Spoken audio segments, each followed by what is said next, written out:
Kapag babae ang nagkamali, ang bilis nilang tawaging marumi, tarantado, walang modo. Pero kapag ang lalaki ang pumatol sa may asawa, parang normal lang. Ang sakit, no? Kapag babae ang nadapa o nagkamali, habang buhay siyang husgahan ng tao. Pero kapag lalaki ang sumira ng relasyon, parang may mga pumapalakpak, masaya at natutuwa. Hindi nila naiisip na bawat panandaliang saya, may kapalit na pamilyang nasisira.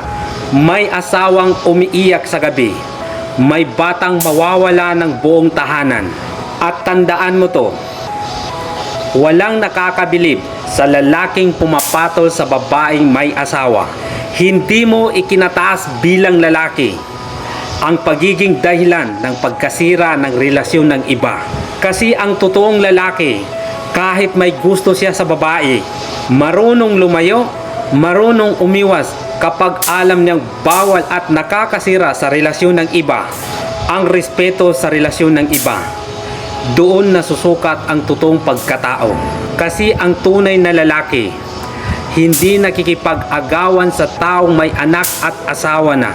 Dahil alam niya ang panandaliang saya niya, maaaring habang buhay sakit at trauma para sa iba.